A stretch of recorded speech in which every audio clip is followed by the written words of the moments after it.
Bismillahirrahmanirrahim. Hamdan katsiran thayyiban barakan fih kama yuhibbu rabbuna wa yarda.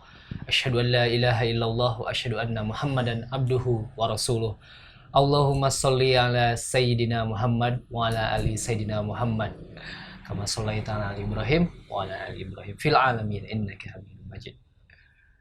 Assalamualaikum warahmatullahi wabarakatuh. Ikhwan akhwat yang dirahmati Allah, senang sekali di kesempatan ini kami kembali hadir dalam program acara Sejarah Islam di Nusantara. Ikhwan akhwat bersama saya Rizal Haq ditemani oleh para pejuang dakwah kita. Di sini ada Kang Atep, kameramen dan audiomen, ada Mas Agus Susilo, ada juga Kang Angga dan Haidar menemani Ikhwan akhwat di kesempatan ini. Ikhwan akhwat, seperti biasa, Sejarah Islam di Nusantara ini kita mengambil tempat di kediaman Profesor Ahmad Mansur Suryanegara yang terletak di Bilangan Margahayu Raya, Bandung, Iwan Awad. Tepatnya di Saturnus Raya nomor 27. Iwan Awad, seperti biasa kita akan berbincang-bincang mengenai sejarah bersama guru besar sejarah Profesor Ahmad Mansur Suryanegara yang juga beliau penulis buku Api Sejarah, Mahakarya Perjuangan Ulama dan Santri dalam Menegakkan Negara Kesatuan Republik Indonesia. Ya, mungkin Ikhwan Akhwat di rumah sudah memilikinya ya, sudah membacanya. Adapun yang belum dapat bisa mendapatkannya segera, Ikhwan Akhwat ya. Ikhwan Akhwat, kita sudah memasuki bulan suci Ramadan dan di kesempatan ini kita akan berbincang dengan Profesor Ahmad Mansur Suryanegara hal-hal atau kejadian apa di bulan suci Ramadan atau sejarah apa yang menyangkut sejarah Indonesia di bulan suci Ramadan ini.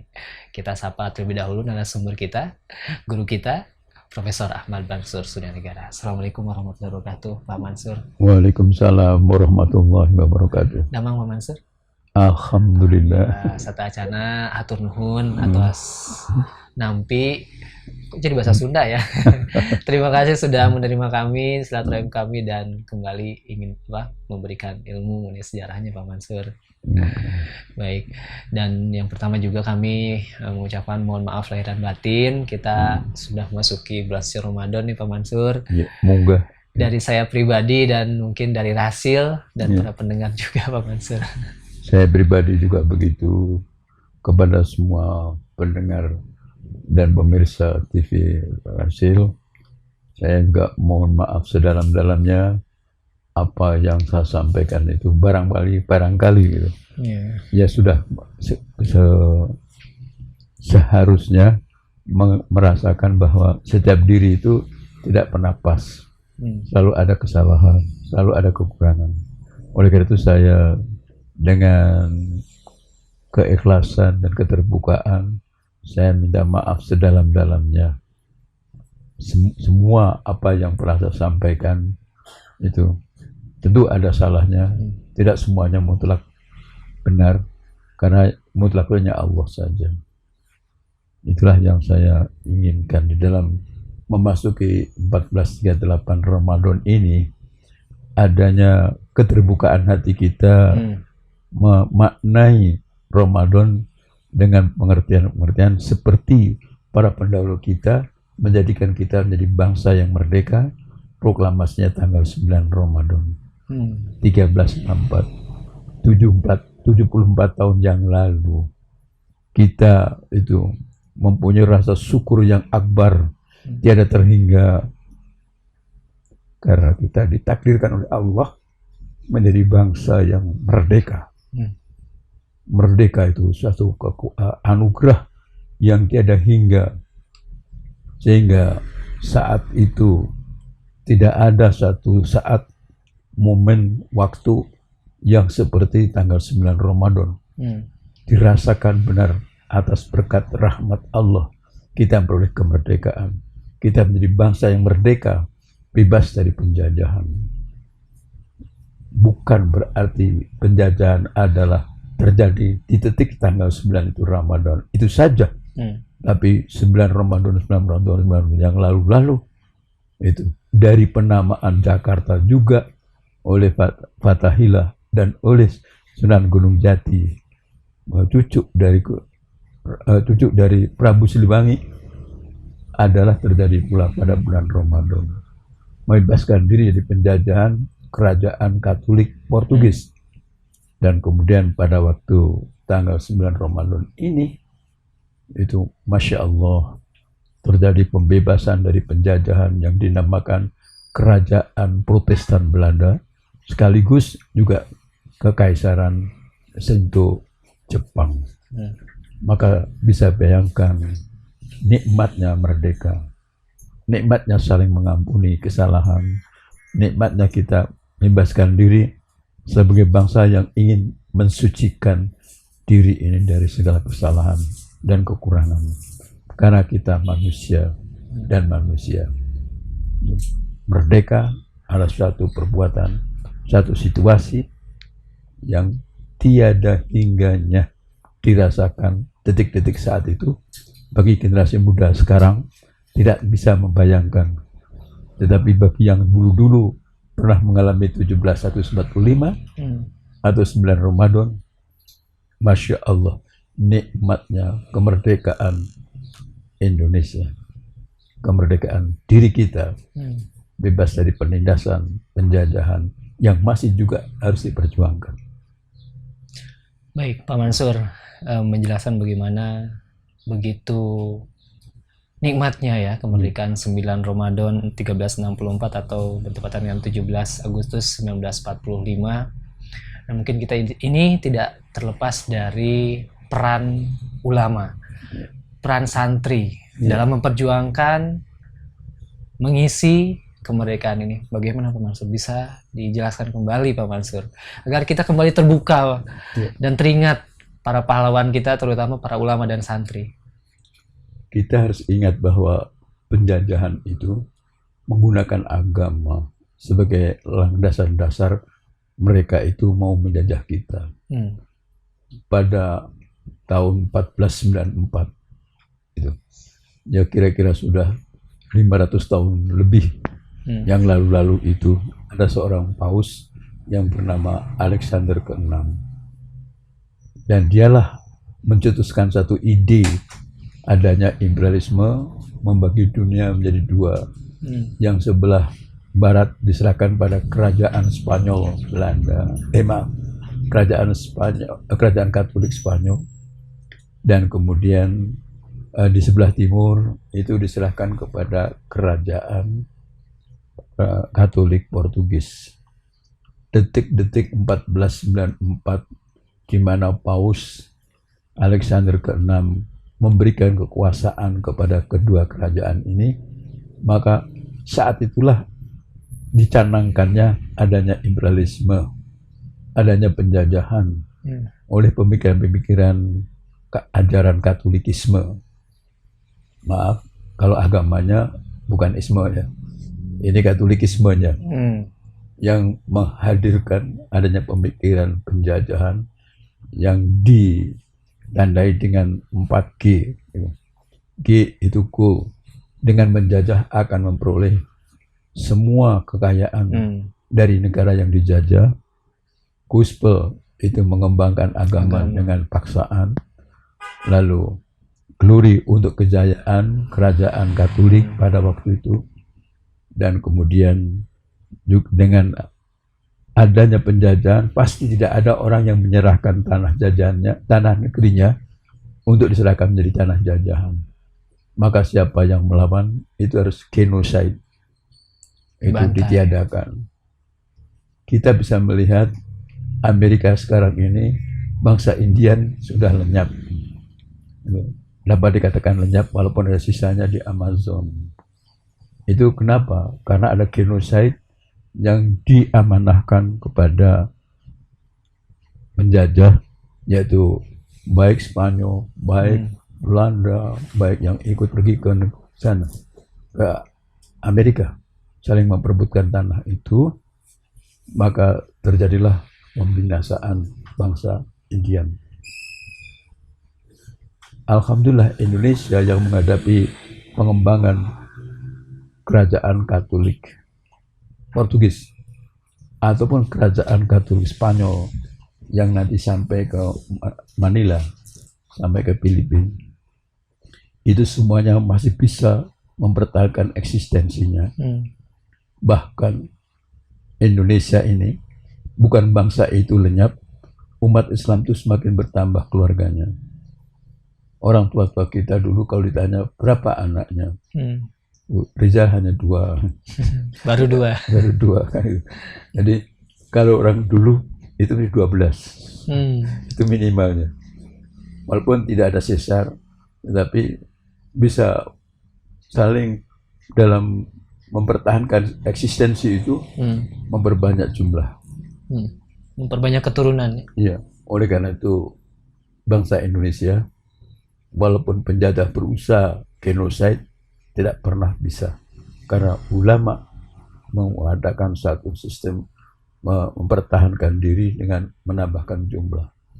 Penjajah tidak bisa sanggup membinasakan, dan kemudian kita semakin hari lebih punya jumlah yang terjajah ini semakin mayoritas, sedangkan yang dijajah menjadi minoritas. Ini satu keajaiban rahmat dari Allah kita sebagai bangsa Indonesia. Bila tanpa ulama dan Islam ajarannya, maka kita akan seperti bangsa yang di barat itu, bangsa yang di Amerika itu hilang lenyap. Ya, walaupun ada sisanya, menjadi kondisinya keterbelakangannya, Masya Allah. Bukan saya menistakan agama, tapi begitulah sejarah politik penjajahan yang bertolak dari ajaran Katolikisme. Mohon dimengerti bedanya Katolik dengan Katolisme. Ya. Kalau sudah Katolikisme itu merupakan pemikiran politiknya. Kalau Katolik saja itu murni agamanya. Itu untuk sama-sama menebarkan kasih sayang. Tapi kalau Katolikisme itu adalah berbalikan dari itu, genosida-nya diutamakan. Maka terbasmilah bangsa Indian itu yang kalah. Dan jangan dikira bahwa Eropa tidak dijajah. Eropa juga dijajah oleh Spanyol. Nah, itulah sebabnya nanti ada negara Belanda itu yang nanti ingin membebaskan dirinya dari penjajahan Spanyol sampai perang 80 tahun. Dan negeri Belanda berani melawan itu setelah adanya ajaran Martin Luther, yaitu Protestan. Tadinya belum namakan Protestan, tapi karena dia memprotes kepada Katolik itu, lalu disebutnya kaum Protestan. Dan gelombang-gelombang yang mula-mula yang bisa sampai ke Indonesia itu yang melalui daerah-daerah seperti India dan lainnya, yang waktu awalnya India itu kan masih Hindu kan, di sebelah selatannya. Nah, karena digempur oleh Portugis itu dengan gerakan-gerakan yang merampok dari rempah-rempahnya, emasnya, segala macam kekayaan, dibawa ke Lisbon di Portugal. Maka orang-orang Hindu itu melihat adanya serangan demikian yang bisa bertahan Islam, maka kerajaan-kerajaan Hindu di Indonesia itu masuk Islam. Itu teori yang dikembangkan oleh Warthen, B.F. Warthen, salah seorang sejarawan, yang mengapa terjadi pengembangan Islam di Indonesia semakin pesat dan semakin banyak penganutnya, karena datangnya imperialis ini menekan penduduk, dan pembinasaan tadi dijawab dengan menggabungkan diri dan mengganti agama. Konversi agama di Indonesia ini karena tidak tahan adanya penjajahan para suku. Dan yang bisa membebaskan Jakarta waktu itu bukan nama Jakarta, Kalapa, itu ada dinasti dari Prabu Siliwangi. Prabu Siliwangi nanti juga masuk Islam karena nikah dengan Subang Larang. Subang Larang nanti melahirkan Rara Santang. Rara Santang nanti nikah dengan Syekh yang ada dari Mesir, Malik Mesir sana, lalu nanti melahirkan Hidayatullah. Nah, Hidayatullah inilah yang nanti setelah meninggal disebut Syarif Hidayatullah, itu membebaskan penjajahan di Sunda Kelapa. Yang waktu itu belum istilah Sunda Kelapa, baru kelapa saja. Jadi perjuangan ulama untuk membebaskan dari penjajahan ini tidak hanya 17 Agustus itu saja, tapi jauh-jauh sebelum. Kalau ditahuni dengan tahun yang dinamakan tahun Masehi itu 1527. 15. Itu kita membebaskan Kalapa dari penjajahan Katolik Portugis. Dan di Filipina itu sebenarnya Nusantara Utara kan. Kita Nusantara Selatan. Dan waktu itu di Filipina gagal mempertekan Manila itu. Tinggal Filipina Selatan saja. Dari serangan Magellan itu. Spanyolnya pimpin Magellan. Itu satu kesalahan dari Spanyol karena melanggar wilayah. Kalau wilayah dunia timur itu untuk Portugis, tapi karena dia itu masuk ke Amerika tidak mendapatkan yang dicari, maka dia melebar sampai di Indonesia.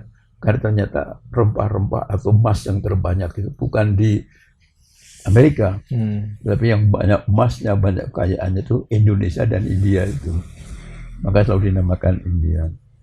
Nah, gerakan membebaskan Kalapa itu terjadi pada bulan Ramadan tahunnya 933 Hijriah. Kalau tahunnya Masehi itu 1527. Kemenangan ini dirasakan oleh Fathahillah, menantu dari Sunan Gunung Jati, menantu dari Syarif Hidayatullah itu. Itu lalu disyukurinya kemenangan ini dengan dirasakan seperti Rasulullah membebaskan Mekah, Futuh Mekah itu. Lalu turunlah ayat Inna fatahna laka fatham mubina. Lalu fatham mubina ini dijadikan nama Jayakarta. Fatham mubina itu bahasa Arab. Lalu diterjemahkan ke dalam bahasa saat itu Jayakarta. Lalu nanti lama-lama orang membaca Jayakarta diringkas menjadi Jakarta. Jadi nama Jakarta ini adalah nama yang diproduk oleh pribumi, oleh putra-putra keturunan dinasti dari Siliwangi dengan Al-Quran sebagai landasan dasarnya. Jakarta itu. Oleh karena itu, yang menjadi hak untuk memegang Jakarta itu ya orang-orang yang berquran diri, bukan tidak Pancasilais istilahnya. Bung Karno sendiri juga tidak. Ini kalau saya lanjutkan lebih lanjut. Bung Karno 25 tahun tidak pernah menyerahkan pimpinan kedaerahan itu kepada non-pri. Pak Harto juga begitu. Itu dua tokoh Pancasila sejati kan. Maaf. Jadi kembali ke Jakarta. Jadi Jakarta itu suatu nama yang bertolak dari Al-Quran di-Indonesiakan. Kalau boleh pakai istilah Indonesia, tapi kalau istilahnya itu istilah yang digunakan oleh orang-orang Sunda pada zaman itu, dinamakan Jayakarta. Suatu peristiwa yang luar biasa terjadi 100 tahun kemudian, setelah 1527, ada gerakan yang dari Protestan, yaitu Belanda, gitu, yang kemudian ingin menguasai Indonesia juga sebagai negara. Kenapa Belanda kuat? Karena Belanda itu membawa hasil dagang, hasil rampokannya dari Indonesia di Lisabon itu dibawa ke Eropa Utara. Dia semakin kuat dan tahu jalan ke Indonesia, baru itu dirahasiakan untuk sampai ke Tanjung Harapan itu sampai ke situ. Itu nggak ada, tapi orang Indonesia sudah biasa itu mulai finisinya dan segala macam. Nenek moyang itu orang pelaut. Hanya sejarah tidak terlampau mengangkat kehebatan kelautan bangsa ini. Tidak mungkin Rizal memakai baju seperti ini. kalau udaranya dingin. Ya kan? Nah, kalau kita dilahirkan di tengah negara yang banyak lautnya, maka Allah juga memberi kemampuan ke lautan yang tinggi. Hilangnya kemampuan kemaritiman ini setelah dijajah, jauh sebelum penjajah datang, itu kita sudah sampai ke Tanjung Pengharapan. Bahkan Jan Romen mengatakan orang Indonesia itu dari pulau ke pulau sampai ke Amerika. Tidak benar yang namanya Columbus itu adalah orang yang pertama tahu Amerika. Orang Asia, termasuk Cina, termasuk orang Indonesia, yang lebih awal sebelum orang Eropa tahu Amerika, itu sudah tahu Amerika. Nah, penjajahan itu yang pertama adalah karena adanya ajaran Katolikisme yang mempunyai tujuan untuk itu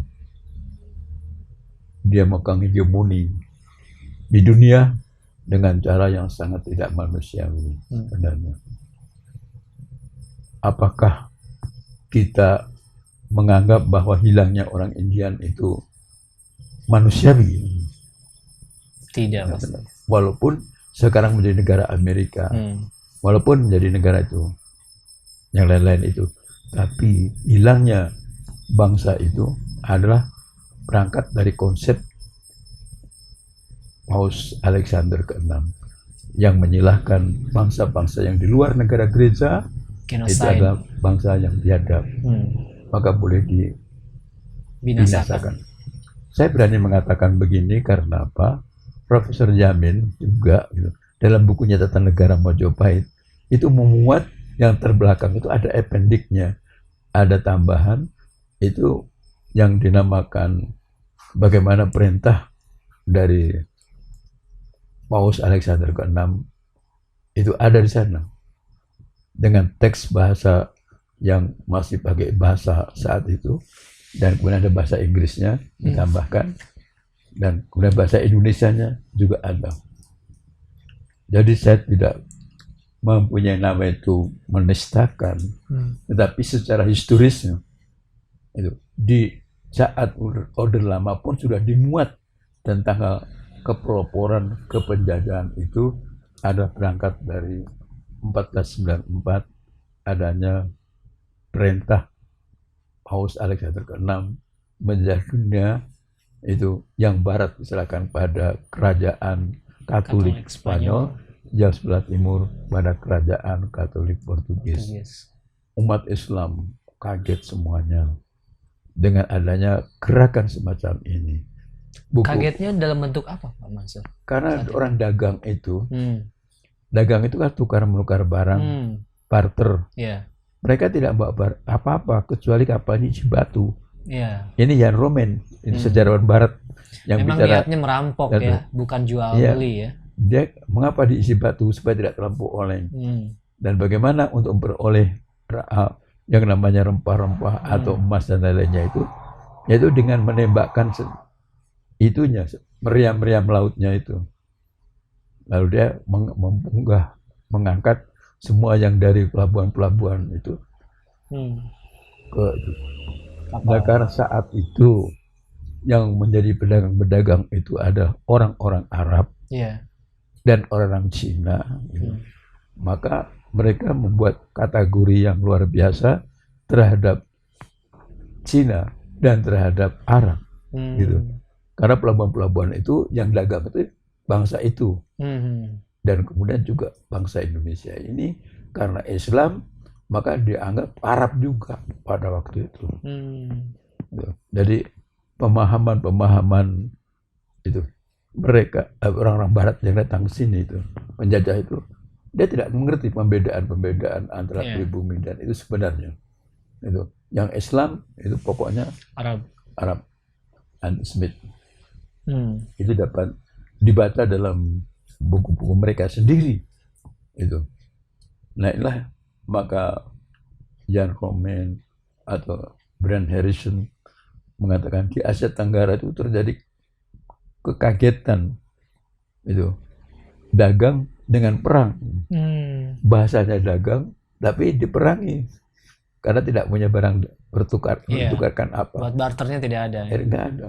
begitu. Saat itu ini, jadi saat itu Eropa itu sangat terbelakang sekali. Dunia yang namanya yang ada penuh kemajuan itu Asia menjadi miskin Karena Gitu. dirampok ya. Ya kalau Rizal seperti ini misalnya tingginya itu karena bapak-bapaknya Rizal itu dijajah. Gitu. Karena laporan Rickloff van Goon gitu, yang saya ulang-ulang itu bangsa orang Jawa itu Mataram itu sama dengan Barat. Tinggi-tinggi Ya, besar. kuda yang di Australia itu kuda Indonesia dirampok oleh mereka. Ditinggalkannya kuda kecil-kecil. Iya. Jadi sebenarnya Indonesia itu ya seperti Barat itu. Orang Cina juga gede-gede. Bahkan yang dinamakan dalam buku orang-orang Arab yang mencerdaskan Eropa itu orang-orang Spanyol, orang Barat itu pendek-pendek. Yang gede-gede itu orang Arab. Iya. Itu. Jadi lalu ada teori bahwa orang Arab, orang Barat sekarang ini adalah produk dari Mongol yang datang ke sana dan juga percampuran dengan Arab yang datang ke sana, maka lahirlah orang Eropa yang itu. Yang fisiknya Ibn Khaldun tinggi-tinggi. menuliskan bahwa orang-orang Barat itu pendek, yang tinggi itu orang-orang Arab. Itu ketika tidak sama-sama merdeka. Kehadiran Islam di tempat-tempat yang di Eropa dan lainnya itu tidak disebut penjajahan, tapi daerah pengaruh waktu itu, istilahnya begitu. Nah, penjajah itu penyitaan segalanya, penindasan segalanya, beda. Yeah. Daerah pengaruh dengan daerah itu. Nah, inilah yang dinamakan awal perjuangan para ulama. Nanti setelah Belanda itu datang merebut Jakarta tadi, diganti nama Batavia, nah, perjuangan ulama itu makin berat. Karena apa? Menurut teori sejarah, fakta-fakta sejarah itu menghadapi Portugis belum selesai, sudah datang Belanda. Mereka perang di Indonesia antara Katolik dan Protestan. Itu perang di sini. Iya. Numpang perang di sini. Iya. Jadi perang di Eropa dibudayakan di sini, diekspor ke sini. Nah, jadi siapa yang tidak toleran itu? Jadi yang intoleran itu siapa? Para pemimpin kita itu tidak mengerti. Gitu. Tentang istilah intoleran. Orang Barat itu datang sini, Islam nggak toleran. Bagaimana mau dijajah, mau toleran? Itu. Ini istilah yang digunakan oleh mereka dengan bahasa intoleran. Sebenarnya dia membuka diri, ingin menginginkan kita itu membuka diri. Supaya mau jadi Katolik atau jadi Protestan. Kita nggak mau. Mau kita juga fight. Berjuang. Seperti Belanda sendiri tidak mau dikatolikan. Begitu. Perang sampai 80 tahun. Nah, budaya perang agama ini ditularkan di Indonesia. Umat Islam tidak pernah merangi yang lain-lain. Cuman kita fight, tidak mau, Iya, diam saja ya. Iya. Kita melawan gitu Iya, ya. kita melawan. Gitu. Nah, oleh karena itu timbullah nama-nama pahlawan yang melawan. Gitu. Portugis itu Pangeran Sabranglor dari Demak, kan gitu. Kalau wanitanya yang melawan Belanda dan Portugis itu Kemala Hayati. Kemala Hayati itu suaminya dibunuh, gitu. Terbunuh dalam pertempuran di Malaka. Lalu dia membangkitkan kekuatan angkatan laut Aceh. Dia memimpin 300 kapal dan tiap kapal itu 600 serdadunya itu atau laskar-laskar Aceh itu.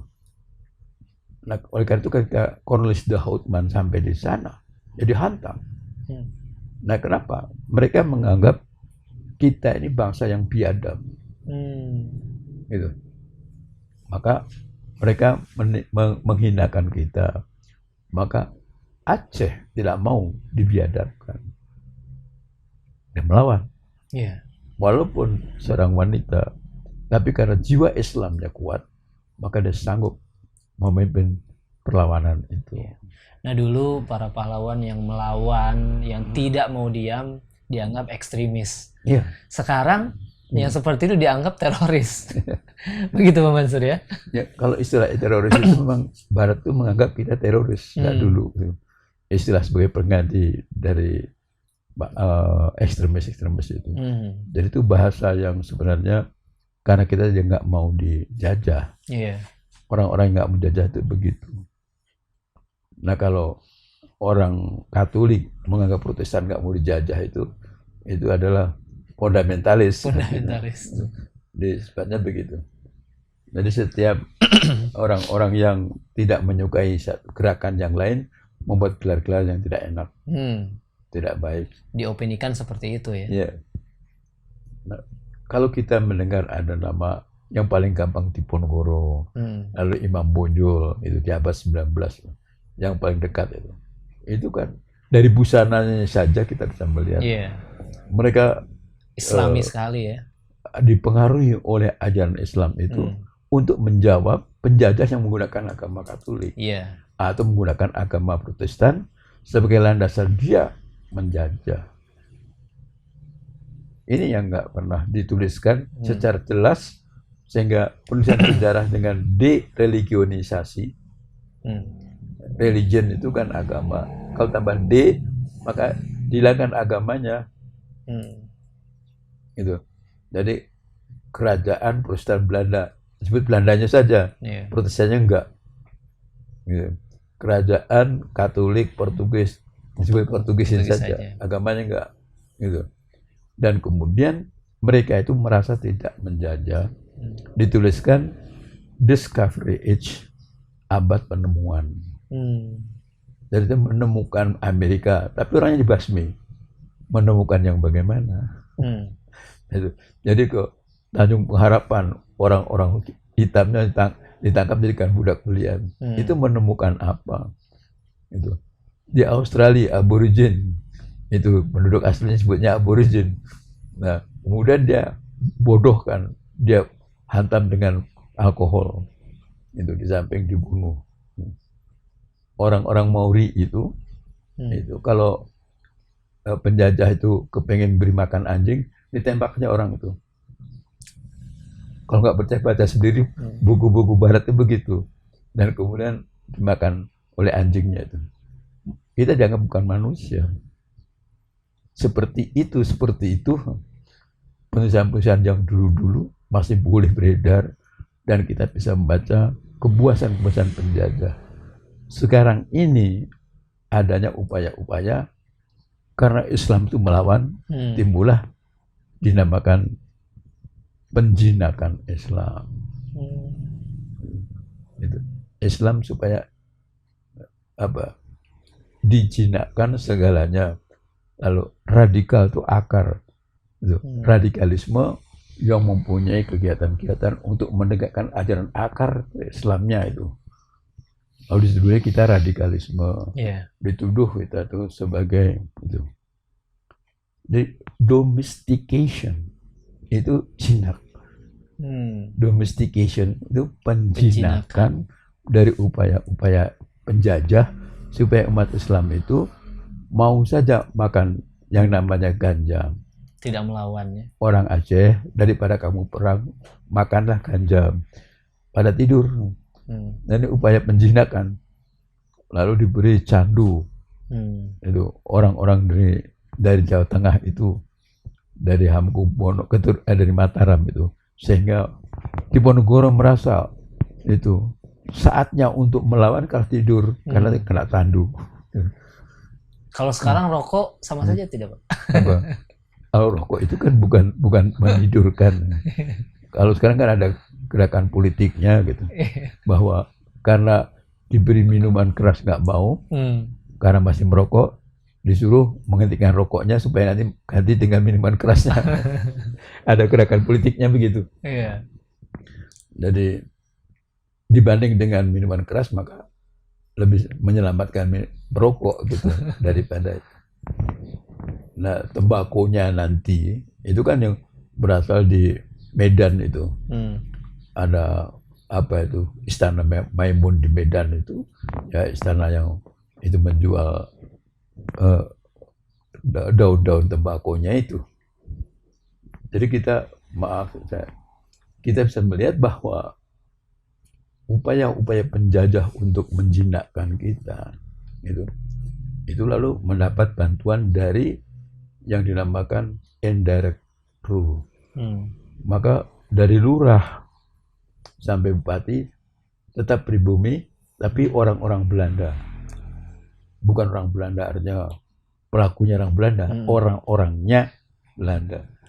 Jadi orang yang membantu Belanda itu hebatnya luar biasa. Kalau di Sumatera Barat, di Aceh juga demikian. Hanya bedanya tidak nama bupati, gitu, tidak nama camat. Gitu. Tapi penguasa-penguasa setempat di Aceh, penguasa setempat di Minangkabau atau di mana saja di Makassar itu dibelah untuk menjadi penganut penjajah, pembantu penjajah, gitu. Pada waktu itu, tapi tidak overgeneralization ya. Ya, tidak semuanya. Dia di antaranya orang-orangnya. Gitu. Bupati Jawa Barat ini kan naik haji dan segala macam, karena tidak mau dengan seperti Belanda maunya. Jadi beda. Jadi nantilah kita bisa melihat sejarah, gitu. Bahwa setiap ada pergantian apapun, maka akan muncul dari pesantren itu ulama yang melawan. Raffles pernah berkuasa di Indonesia karena pada waktu itu perang di Eropa namanya perang Napoleon, melawan Napoleon itu. Lalu negeri Belanda diduduki oleh keluarga Napoleon, Prancis. Nah, karena Napoleon itu karena Belanda itu punya penjajahan di Indonesia, Pulau Jawa waktu itu masih Pulau Jawa, belum seluruh Indonesia. Maka nanti Napoleon juga menggantikan siapa yang berkuasa, VOC itu, Federal East India Company. Walaupun dia itu company, walaupun dia itu seperti dagang, perusahaan, tapi merampok, tetap merampok, gitu. Lalu ini maaf, saya tidak menggunakan istilah produk saya sendiri, gitu. Tapi buku-buku sejarah Barat itu memang kita itu dirampok, dituliskannya begitu. Nah, di antara yang pro pada Napoleon itu namanya Daendels, orang Belanda tetapi dia ya. Nah, nanti Daendels inilah yang membuat adanya gereja-gereja Katolik ada. Nah, mereka juga lawan Belanda itu, gereja Katolik. Nah, di Bandung inilah jadikan pusat pemerintahan Daendels itu. Karena Jakarta itu ada di pantai itu. Lalu kalau untuk di pantai itu nggak kuat karena serangan Inggris melalui pantai itu. Maka untuk bisa mematahkan kekuatan lautnya Inggris itu dibuatlah jalan. Ya, dinamakan Jalan Daendels itu. Jalan Daendels. Menurut teorinya Daendels, satu meriam darat itu bisa mengalahkan 100 meriam laut. Jadi di kapal itu kalau nembak satu kali dari darat lebih hebat dari darat. Maka dibuatlah pabrik senjata di Surabaya dan kemudian dibuatlah pabrik senjata di Jawa Timur juga, yaitu di Ngawi. Dan di sini buat jalan itu untuk melakukan gerakan memudahkan. Kenapa dalam 1000 kilometer dapat waktu setahun? Nah, karena saat itu raja-raja Indonesia ini, sultan-sultan itu bebas dari penindahan Portugis, bebas dari penindahan VOC. Oleh Daendels, VOC dihapuskan. Nah, raja-raja ini merasa, sultan-sultan ini merasa merdeka juga. Lalu yang dinamakan Willem Hendrik Daendels itu dianggap sebagai pembebas. Maka untuk membuat jalan dibantu. Maka 1000 kilometer hanya 1 tahun. Itu dari berapa kerajaan? Dari- Berapa keraton? Dari Jawa Timur, Jawa Tengah, Jawa Barat, itu Jawa Tengah dan Jawa Timur. Nah itu dari Banten sampai itu sampai ke daerah Jawa Timur Ya, itu bisa sama-sama kerjasama. hanya 1 tahun ya. Iya, yang 1 tahun. Tapi pada ujungnya karena perang juga Napoleon itu kalah, Dauntless juga nanti ditarik dulu Dauntless itu ke Prancis untuk memerangi Rusia. Jadi nanti Dauntless itu perang dengan Rusia di sana. Di Eropa tuh ya. Iya. Nanti ini apa itu melebar ke Eropa. Nah kita hanya melihat bahwa nanti setelah Dauntless itu karena Inggris nanti diamanahi oleh Belanda untuk merebutkan Pulau Jawa, lalu pemerintahan di Jawa ini dipegang oleh Letnan Gubernur Thomas Stephen Raffles. Gitu. Nah, dialah nanti membuat buku History of Java. Apa isi buku itu? Tidak lain bicara bahwa yang selalu melawan pada penjajah itu adalah ulama dan santri. Yang disebut ekstremis ya. Apakah dia banyak? Tidak. Hanya 1/19 dari populasi. Nah, ini hebatnya nilai Islam yang dijadikan cambuk untuk berani melawan penjajah. Jadi kalau tidak ada ajaran Islam, itu rakyat takut aja adanya. Yeah. Tapi ulama itu tidak pernah itu terbesit rasa takut itu. Karena apa? Membebaskan bangsa ini tak maruna bil ma'ruf wa tanha 'anil munkar gitu. Jadi untuk melawan penjajah itu satu tugas, tidak bisa kemungkaran dibiarkan. Yeah. Nah, oleh karena itu santri-santrinya juga ditanamkan rasa itu, dan tidak ada orang yang merasa mati indah kecuali ajaran ulama. Syahid itu surga pahalanya. Maka kayak kata Raffles itu, tidak ada yang bisa menggoyahkan kaki penjajah di Pulau Jawa ini kecuali ulama, kecuali santri, walaupun mereka bentuk minoritas dalam jumlah yang sedikit. Tidak takut mati, tapi cinta mati. Iya. Cinta mati syahid. Iya. Itu siapa yang membangkitkan semangat seperti itu? Allah. Betul. Itu. Kalau apa itu Rizal rasa takut, itu setan. Gitu. Yeah. Tapi kalau rasa berani, itu Allah. Oleh karena itu nanti Cokroaminoto merumuskan itu berani dengan tauhid yang sebersih-bersihnya tauhid. Hanya orang yang punya ketauhidan yang murni, maka kematian bukanlah merupakan menghantui dirinya, tetapi yang penting adalah berjuangnya, jihadnya. Hasil meninggal atau tidak itu bukan urusan. Gitu. Soalnya begitu. Yang penting amalnya dulu. Itu. Tentang hal result yang terakhir, hasilnya terakhir itu nggak bisa. Sampai Karl von Clausewitz itu tidak ada orang yang bisa meramalkan hari akhir perang. Oleh karena itu uncertainty time. Dalam perang itu hanya rasa takut yang tidak berkesudahan. Siapa yang bisa buat berani itu? Ulama. Kalau dalam Islam itu. Jadi perang selalu ada, bukan jenderal yang membuat rakyat itu berani perang. Ulama. Itu. Kalau di Indonesia ulama, kalau di mereka itu.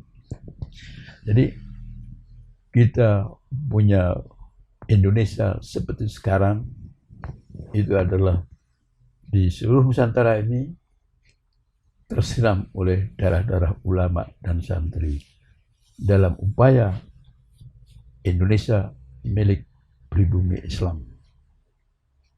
Tidak bisa dibenarkan untuk dijajah oleh mereka, baik Katolik atau Protestan,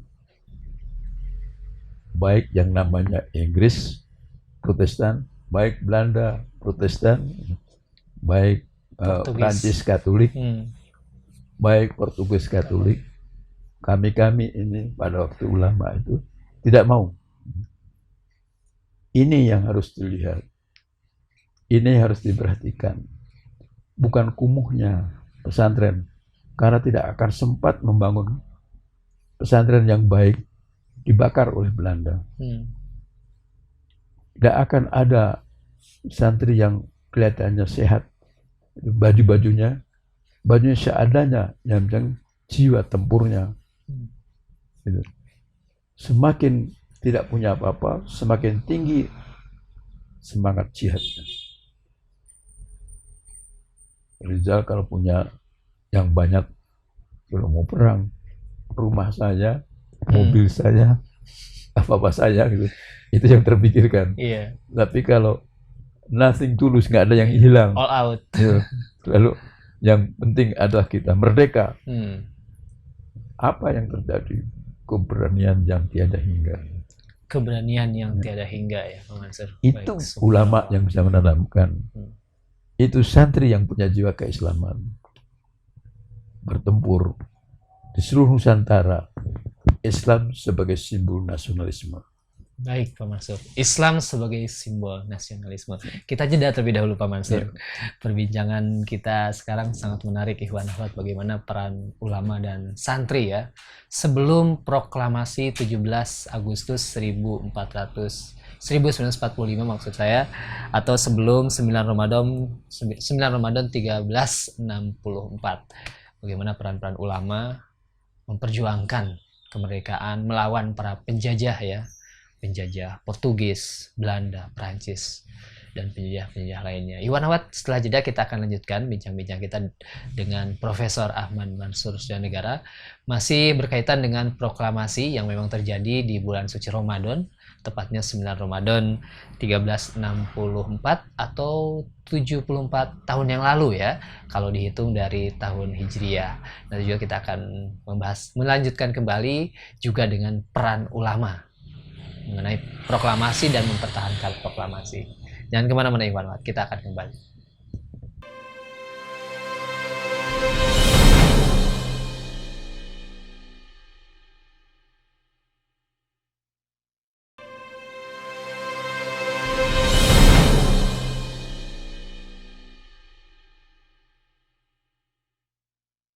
Ya, terima kasih Ikhwan Akhwat yang dirahmati Allah, masih menyimak program acara Sejarah Islam di Nusantara. Seperti biasa dengan guru kita Profesor Ahmad Mansur Suryanegara, guru besar sejarah, juga penulis buku Api Sejarah ya, mahakarya perjuangan ulama dan santri dalam menegakkan negara kesatuan Republik Indonesia.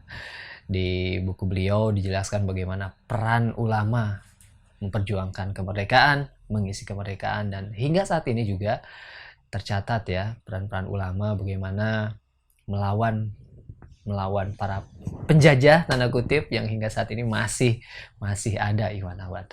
Tadi di awal kita sudah mendengar penjelasan dari Profesor Ahmad Mansur Suryanegara mengenai proklamasi yang terjadi di bulan suci Ramadan, tepatnya 9 Ramadan 1364 Hijriah, juga peran-peran ulama jauh sebelum tanggal tersebut, jauh sebelum atau saat awal-awal para penjajah masuk ke negeri kita, Ikhwan Akhwat. Kita akan lanjutkan kembali bagaimana menariknya sejarah yang terjadi pada saat itu.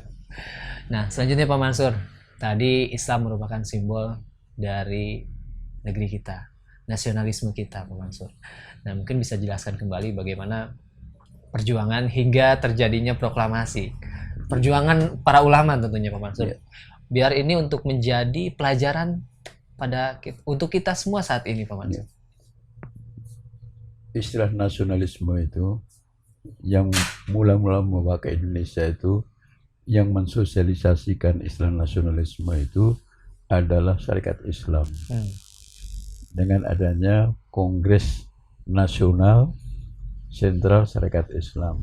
Tahun berapa Pak Mansur? Itu tahun 1916. 1916. Itu berkenaan dengan Belanda merasa 100 tahun merdeka dari penjajahan Spanyol, Prancis, dari Napoleon itu. Tahun 1815 kita sampai pada 1915 itu 100 tahun dirayakan pembebasan kemerdekaan itu penjajahan dan Belanda merdeka di tanah Indonesia yang sedang dijajah. Nah, saat itu sudah ada SI, Syarikat Islam, dimanfaatkan untuk menghimpun, mengkonsolidasi kekuatan Islam. Gitu. Lalu diadakan kongres. Kongresnya itu adalah di Bandung sebagai pusat juga penjajahan Belanda, meneruskan karya dari Tendles yang Perancis itu. Di Bandung ini ada Departemen Van Orlov, itu di Jalan Belitung itu ada gedung yang besar. Serdadu-serdadu Belanda itu di situ merumuskan bagaimana mematahkan Islam dengan membuat jalan kereta api. Dan kereta api itu tidak hanya mempunyai fungsi ekonomi, tetapi adalah untuk mengejar ulama-ulama, menyempitkan gerak ulama supaya perlawanannya itu bisa dipatahkan. Oh, itu salah satu strateginya. Iya. Itu dari Jakarta sampai ke Banyuwangi, yang dari Cirebon sampai ke Jogja, itu sebakan gurita. Tidak ada wilayah yang tanpa jalan kereta api. Itu hanya ada wilayah yang tanpa jalan kereta api itu kalau tidak ada perlawanan. Memang untuk mempersempit gerak para ulama ya. Jadi kalau ada ulama berontak, kenapa di Sumedang ada jalan kereta api? Yang ada ulama berontak. Kenapa di Majalaya banyak kereta api? Kayak ada ulama berontak. Kenapa di Soreang ada jalan kereta api? Kemudian kenapa di Cililin tidak ada? Ya kan tidak ada yang berontak. Semua jalur-jalur kereta api itu adalah bertujuan mempersempit ruang gerak perlawanan utama. Yang perlu kita catat juga bahwa yang ikut melawan itu tidak kaum pria semata. Cut Nyak Dien itu walaupun suaminya sudah gugur, tapi dia melanjutkan pertempuran melawan Belanda yang waktu itu oleh orang Aceh sebenarnya si kafir, si KP, bukan kafe dalam tempat itu, tapi KP. Itu Belanda. Itu dipimpin seorang wanita yang sebenarnya tidak pernah ikut latihan perang. Tetapi jiwa semangat perangnya luar biasa, sehingga kita bisa melihat kuburan-kuburan Belanda di Aceh itu bergelar atau berpangkat mayor jenderal. Bagaimana kita bisa membayangkan hebatnya Cut Nyak Dien tanpa pengetahuan jadi hansip dan tidak, tetapi dia bisa memimpin pertempuran 1873 sampai 1904. Cukup lama berperang sampai sekian tahun tahan. Sekitar 31 tahun ya. Itu Islam yang ngajari bisa bertahan. Jadi dalam surat Al-Anfal itu ya kita harus bertahan di dalam itu. Kesabaran itu penting dalam perang. Itu kalau Indonesia, kalau umat Islam nggak punya Al-Anfal gitu, ada Al-Quran itu, ya bertempur sebentar aja. Karena apa? Ya tidak ada satu pemberani diri, membangkit semangat, pemotivasi. Kecuali Quran itu sendiri yang sebagai wahyu Allah dijadikan pedoman. Maka walaupun dia wanita puluhan tahun berani perang. Gitu. Dan ketika abad 20, maka ada gerakan yang dimulai dengan gerakan ekonomi, yaitu dengan adanya Serikat Dagang Islam. Nanti Belanda membuat lawannya Tirto Adikusumo. Itu orang Jawa kontra orang Jawa, tapi satu Jawa bukan Islam, satu Jawa Islam ideologinya.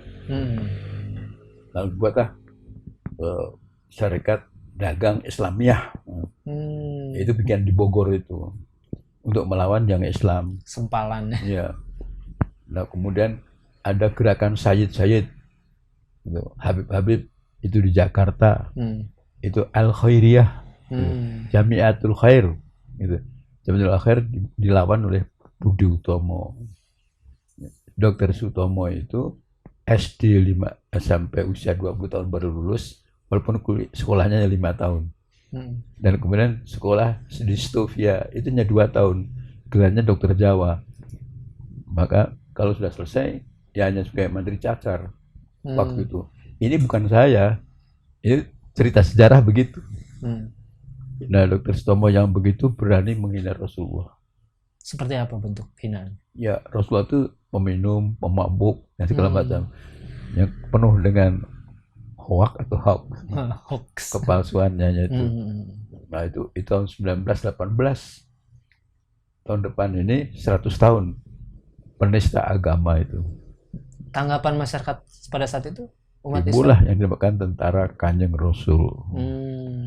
Itu tentara Nabi Muhammad. Jadi memang sudah ada ya, penista agama. Nah, itu dulu juga gitu. Kenapa ini?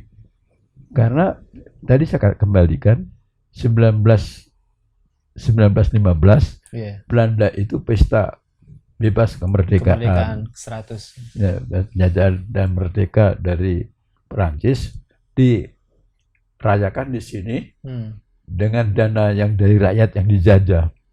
Maka lalu SI menjawab dengan Kongres Nasional Sentral Serikat Islam. Kata nasional itu artinya bukan Islam. Nasional itu Islam. Cinta tanah air, cinta bangsa, anti penjajah. Saat itu begitu. Kalau sekarang ada kelompok Islam Katolik yang agama. Islam dengan Protestan yang agama kan gitu. Islam dengan Konghucu agama. Tapi yang di luar partai-partai yang tidak pakai nama agama dianggap nasionalis. Nasionalis tidak agama ya? Ya, tidak agama. Itu keliru pengistilahannya. Secara historis yang menggunakan kata nasional itu syarikat Islam. Tidak benar kalau ulama tidak boleh berpolitik. Karena ulama lah yang menjawab penjajahan politik oleh Belanda, oleh yang tadi semua itu. Nah, maka yang namanya Islam sejak dari Nabi Adam begitu turun di dunia ini jailun fil ardi khalifah. Berpolitik itu harus. Gitu. Apa pemilu itu bukan politik? Ya politik kan. Nah, pada waktu itu Cokroaminoto menuntut Indonesia merdeka. Hanya bahasanya self-bestir, pemerintahan sendiri. Itu merdeka bahasanya. Dan simbol Serikat Islam itu sudah ada tulisan Merdiko. Merdeka gitu. Itu tulisan Jawa. Nah, itu di bahasa Belanda kan self-bestir. Di bahasa Inggris kan self-government gitu. Lalu dalam bahasa bebasnya ya merdeka itu. Itu mohon maaf tadi tahun berapa Pak Maksud? 1916. 1916 udah mulai meneriakan merdeka ya. Iya. Dan Indonesia berparlemen. Pidato di Gedung Merdeka ini. Bandung. Yang waktu itu Concordia. Di situ bersama dengan Ibu Dewi Sartika juga ada. Cokroaminoto, Agus Salim, Abdul Muiz, kemudian Wiknya di sastra, lalu putrinya Ibu Dewi Sartika. Itu alun-alun Bandung dijadikan tempat basar. Alun Bandung dijadikan tempat pidatonya Cokroaminoto juga menerima rakyat itu. Dan di gedung itu untuk kongresnya dirumuskan kita harus punya tentara pada waktu itu. Yang bukan tentara dalam arti perang jihad tanpa ada organisasinya. Tapi kita harus mempunyai organisasi militer modern. Maka untuk zaman seperti itu di tengah jajahan, maka dia minta supaya India berbar. Artinya pertahanan Indonesia, tapi masih di bawah Belanda. Itu tahapan perjuangan namanya. Tapi nggak diujikan oleh Belanda. Indonesia berparlemen dibuatnya bukan parlemen Belanda, bukan parlemen yang sebenarnya. Lalu dibuatlah satu parlemen yang di mana nanti Belandanya lebih banyak jumlahnya dan Islamnya hanya beberapa orang dan orang yang pro pada Belanda diperbanyakkan.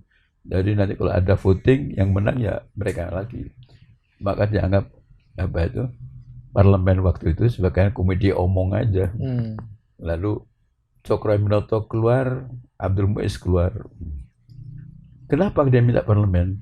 Karena George Washington itu ketika dijajah oleh Inggris ingin merdeka Amerika itu kan dia protes bahwa semua keputusan pajak itu dibuat oleh parlemen tapi wakil Amerika tidak ada. Maka Amerika harus berparlemen.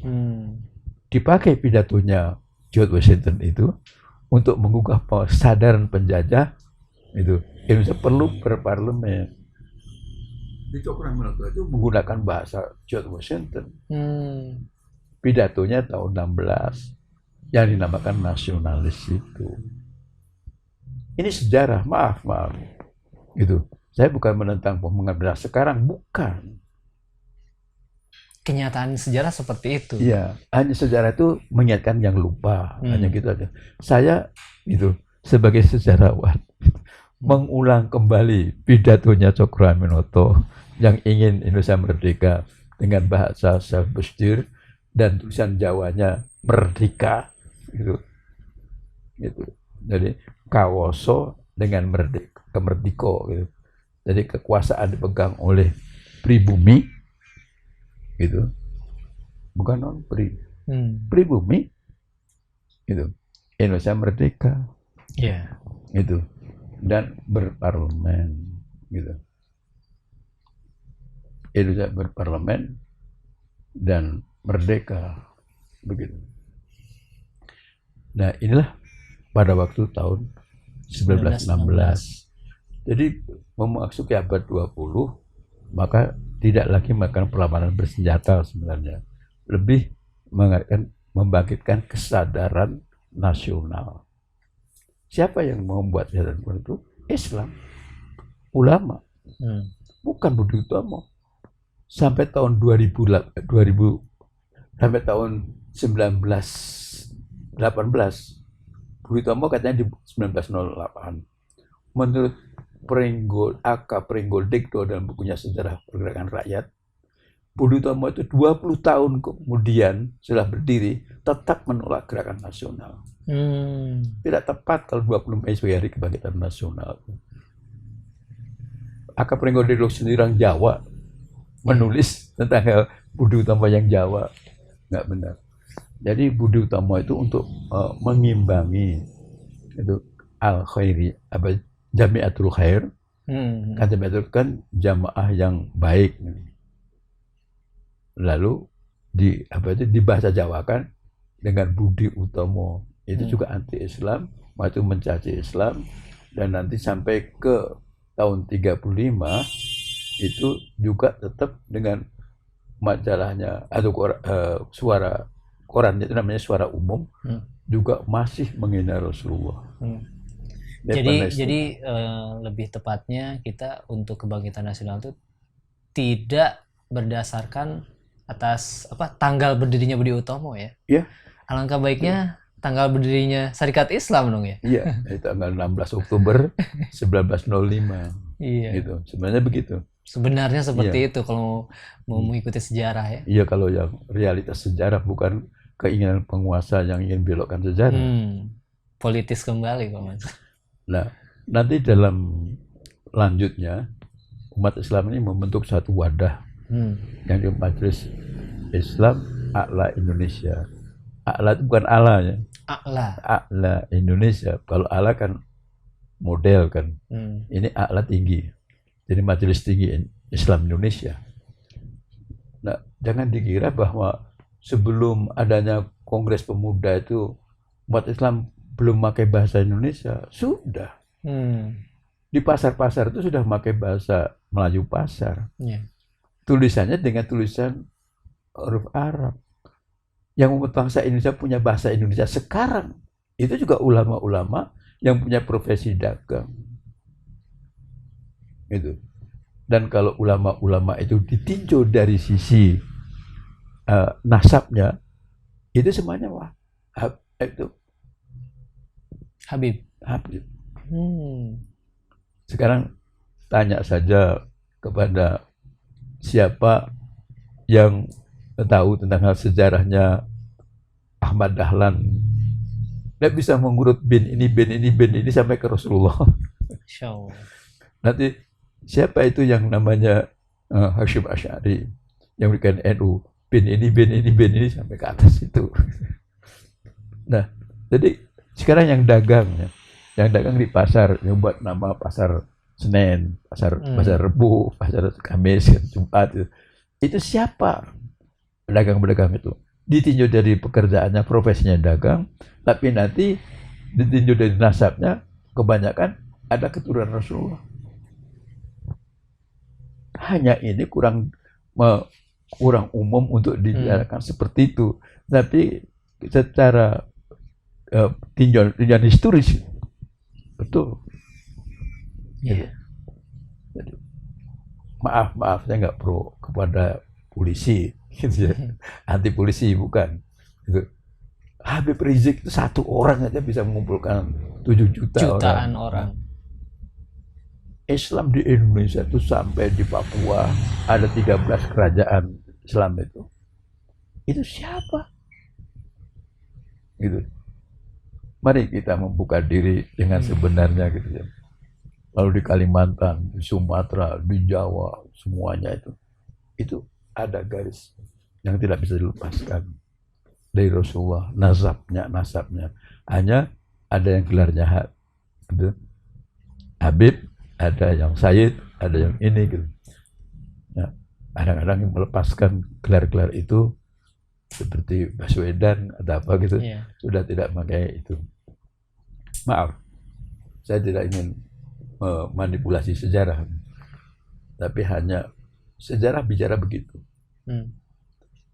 Nah, ketika gerakan nasional ini sudah sampai tahun 42, pas tanggal 8 Maret, Perang Dunia itu terjadi 3 tahun 39, yaitu di Eropa mulai tahun 1939, Hitler muncul membuat gerakan yang dinamakan gerakan Lebensraum. Leben itu hidup, Strom itu ruang, mencari ruang hidup, meluaskan jajahan bersama Italia yang ada ibu kotanya Roma, bersama Jepang dengan ibunya Tokyo. Jadi Roma, Tokyo, dan Berlin, Jerman, semuanya satu poros, bergeraknya sama. Nah, lalu nanti setelah ini di Indonesia, Jepang itu ingin menguasai Asia Tenggara, Asia Raya, maka akan perang Timur Asia Raya. Belanda menyerah tanggal 8 Maret 1942. Karena perang dan Jepang itu tahu yang berani perang itu ulama-ulama, maka dibentuklah tentara. Nah, tentara namanya tentara peta. Pembela tanah air. Nah, di bukunya ada pembela tanah air.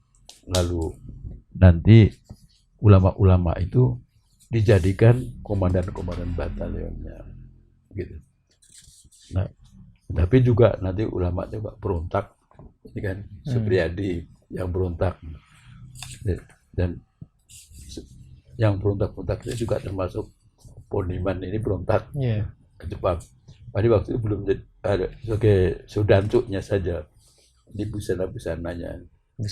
Ya. Tentara Jepang ya. Iya, dari Jepang. Tapi kan lambangnya bulan bintang, gitu.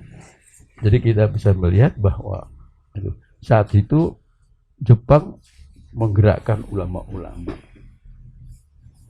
Di samping itu kalangan politik juga Indonesia merdeka. Maka Jepang membuat yang namanya diadakan pertemuan itu. Jadi pada tanggal itu dari pembentukan Dekuretsu Senbui Choshakai, lalu badan itu penyelidik usaha persiapan kemerdekaan itu. Nah, itu Bung Karno pidato. Karena Jepang itu pro pada ulama, Bung Karno juga pro pada ulama. Mari kita menangkan 60, 70, 80, 90. Itu yang duduk dalam parlemen itu adalah muka Islam. Dengan sendirinya hukum Islam akan berlaku di Indonesia. Itu tanggal 1 Juni yang dianggap hari Pancasila. Kenapa? Karena Jepang hanya percayakan kepada ulama, sehingga menghadapi yang disebut Barat itu yang bisa melawan sekutu itu adalah ulama-ulama. Karena tahu ya istilahnya Iya. kesaktian ulama gitu ya Iya, dalam menangkal penjajah Barat itu ya. maka itu. Nah, Jepang nanti setelah menguasai seluruh Asia dan kemudian membentuk tentara di sini, gitu. Amerika nggak berani lewat sini. Alasannya? Ya, karena bagaimana ini? Bayangkan kalau kita lihat Iya. ini ulama-ulama, Ulama-ulama dengan senjata lengkap, pakaian tentara, ya. Nah, dan sudah terbukti gitu ya mengusir penjajah. Benderanya bulan bintang ya. Ya. Amerika nggak berani lewat sini. Gitu. Nah, untuk itu nanti ketika Jerman sudah menyerah, Italia menyerah, Jerman menyerah, lalu nanti serangan berikutnya ke Hiroshima dan Nagasaki, dibom atom satu-satunya yang pertama di dunia, 2 kota yang dicoba oleh Amerika, bom buatan Einstein itu kota rata. Bagaimana, bayangkan itu dari rumah sakit tinggal tembok-temboknya. Siapa yang mati? Bayi yang baru dilahirkan. Gitu. Tidak ada makhluk satupun yang hidup. Ibu, dokternya, bidannya, gitu. Perawat-perawatnya mati semuanya. Apakah ada untuk mengalahkan lawan dibunuh bayi-bayinya? Kecuali Amerika. Nah, apa tidak takut Bung Karno akan proklamasi? Pasti takut. Takut. Karena nggak punya, hanya punya bunga beruncing. Siapa yang bisa memberanikan Bung Karno proklamasi itu? Allah Subhanahu wa Ta'ala. Allah. Dan kemudian ucapan sesuai proklamasi Bung itu dari mana? Rois Akbar, Kiai Hasyim Asy'ari. Ulama kita. Ya. Bung nanti jadi presiden. Kami warga NU Nahdien akan membela Bung. Kenapa Kiai bisa mengatakan presiden? Karena NU itu dibagi 2. Kalau masalah agama syariahnya dipimpin Rois Akbarnya itu. Tetapi kalau tanfidiyahnya itu ketuanya presiden. Tahun 26. Istilah presiden itu bukan karena BEM sekarang pakai presiden atau Bung Karno pakai presiden 45. Sebelum ada NU, sebelum ada presiden 45, NU dulu. Gitu. Maka Kiai Hasyim Asy'ari itu sudah mengatakan Bung harus jadi presiden. Gitu. Proklamasi. Lalu dikuatkan lagi oleh Kiai Abdul Mukti. Kalau tidak proklamasi tanggal 9 Ramadan atau tanggal 17 Agustus, menunggu 300 tahun yang akan datang. Bung Karno makin berani. Gitu. Terus datang juga ke Kiai yang dinamakan di Sukanegara itu. Juga didukung supaya Bung presiden. Dari mana saya tahu? Ini ada buku yang namanya Saksi Sejarah dari dokter pribadi Bung Karno yang tahu Bung Karno itu pergi kemana. Gitu. Nah ternyata menemui ulama-ulama. Proklamasi 9 Ramadan, Jumat Legi, itu tanggal 17 Agustus, Bung Karno mengatakan, saya sholat 17 rakaat per harinya. Dan Quran turun pada 17 Ramadan. Maka saya tanggal 17 saya pilih sebagai hari proklamasi. Dan hari yang paling mulia adalah hari Jumat. Dan menurut pasarannya Jumat Legi. Maka itulah yang saya pilih untuk memproklamasikan bangsa Indonesia, kemerdekaan kita. Kami bangsa Indonesia dengan ini menyatakan kemerdekaan Indonesia. Hal-hal yang mengenai pemindahan kekuasaan dan lain-lain diselenggarakan dengan cara yang saksama dalam tempo yang singkat-singkatnya. Jakarta 17 Agustus 45, Atas Nama Bangsa Indonesia, Soekarno-Hatta. Ini dibuat pada waktu makan sahur. Berkah sahur ya. Ya. Lalu nanti dibacakan pada waktu hari Jumat seperti sekarang ini, tapi jam 10 pagi gitu, sebelum Jumatan terjadi. Yang membaca Bung Karno. Kalau dibaca berdua kan kur. Yang dibaca hanya Bung Karno saja. Yang menandatangani itu adalah Bung Karno dan Bung Hatta. Atas nama penandatangannya sesudah dibacakan. Hmm. Karena pada waktu malam itu siapa yang menandatangani? Pada nggak berani, pada muda-muda yang lain itu. Bung saja. Maka nanti pagi setelah diketik oleh satu melik dan kemudian jadi wujud ada ketika itu yang selembar itu, lalu ditandatangani pagi sesudah proklamasi.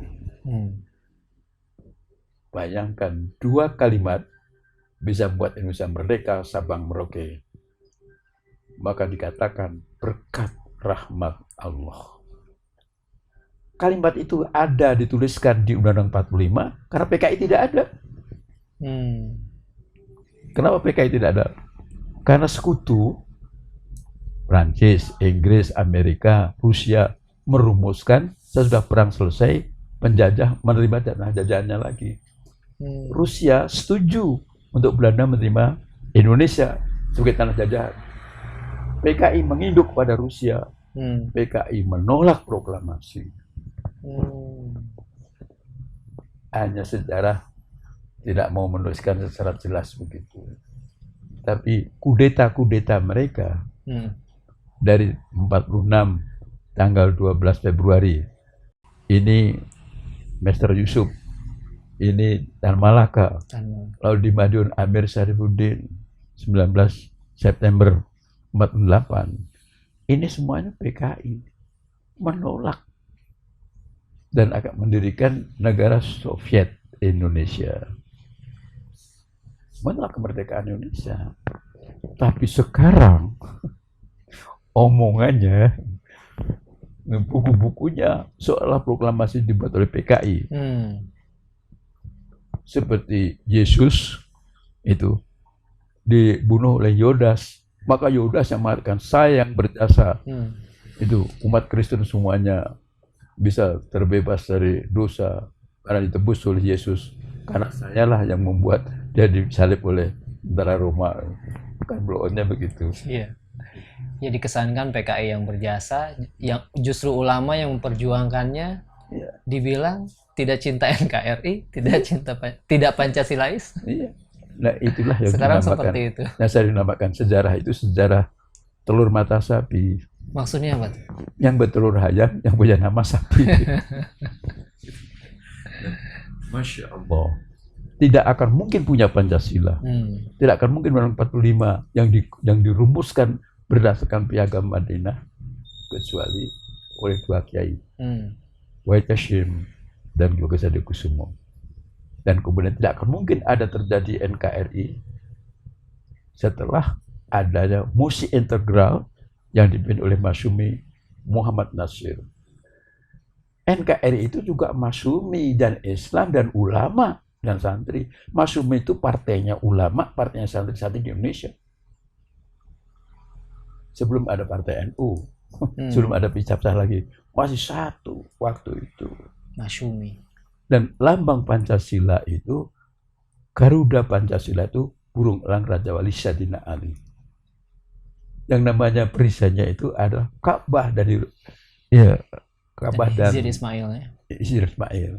Di dalamnya Pancasila itu gambar bintang itu adalah Nur Cahya. Lalu ke rantai ke pohon. Bukan Golkar tuh. Bukan beringin Golkar ya. Sadarut Thayyibah. Iya. Lalu sampai ke Banteng. Banteng juga punya SI, Syarikat Islam. Masuk Kapas dan Padi juga SI. Nah, membacanya begitu kata Pak Nasir yang sebagai ketua penentuan lambang itu juga, maka dia mengatakan itu tawaf. Bhinneka Tunggal Ika itu adalah gambaran dari kayu atau tiang yang ada di Masjid Demak, yang potongan-potongan kayu lalu disatukan dengan doa dan diikat dengan kulit kambing, ditulis Bhinneka Tunggal Ika. Siapa itu? Sunan Kalijaga. Masya Allah. Kalau orang Islam dikatakan tidak Bhinneka Tunggal Ika, Masya Allah. Kalau orang Islam tidak tahu NKRI. NKRI ditegakkan oleh ulama. Pancasila dibela oleh ulama. Hanya dibelokkan makna-maknanya nanti oleh orang-orang yang tidak tahu sejarah. Maaf. Mari kita kembali kepada sejarah yang benar.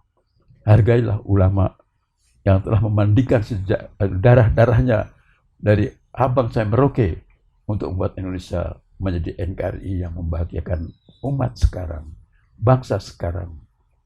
Kita tidak bisa dikatakan tidak Pancasilais. Gitu. Bung Karno tidak pernah memberikan izin gitu, non-pri untuk menjadi kepala daerah dan lainnya. Gitu. Dan juga Pak Harto sebagai contoh sejarah 32 tahun. Tidak begitu. Kekeliruan pembacaan bagaimana pelaksanaan Pancasila di Indonesia.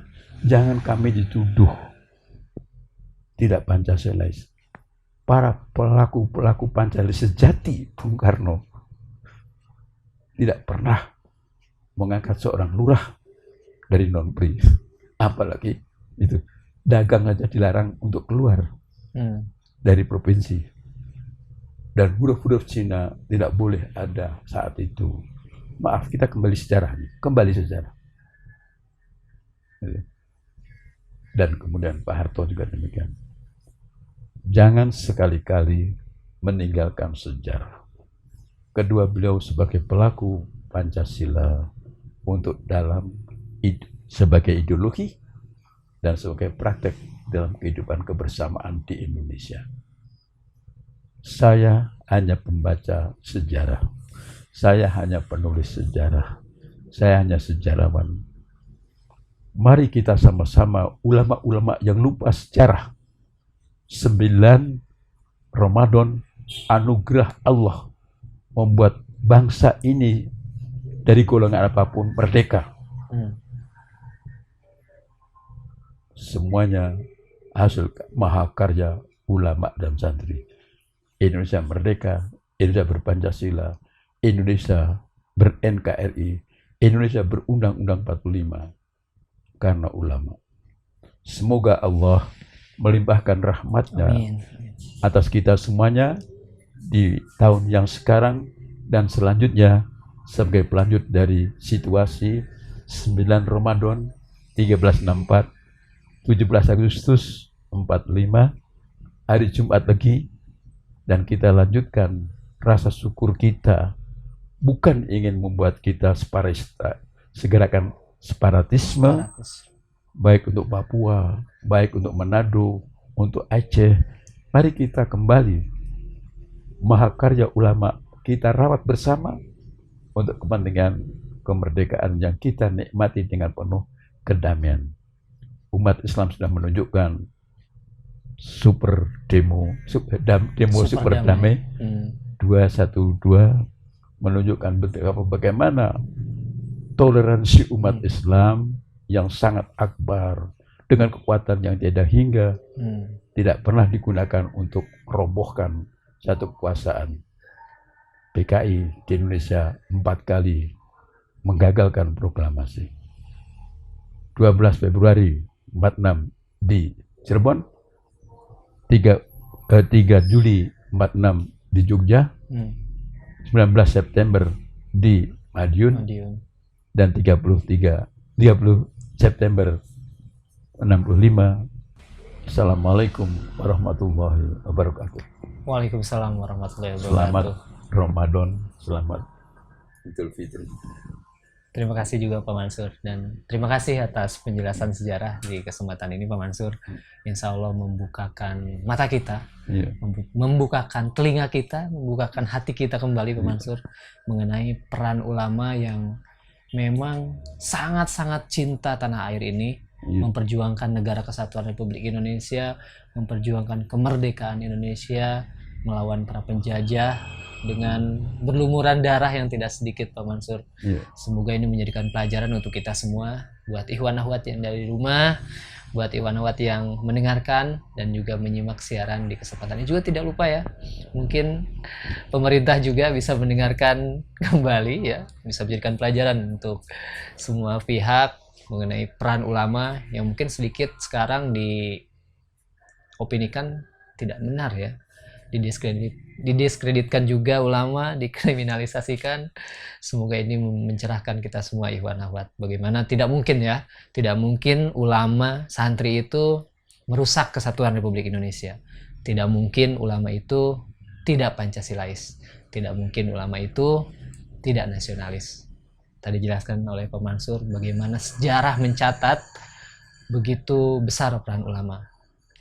Ulama ya. NU, ulama Muhammadiyah, ulama Persis, Muhammad Natsir yang menjadikan negara kesatuan Republik Indonesia.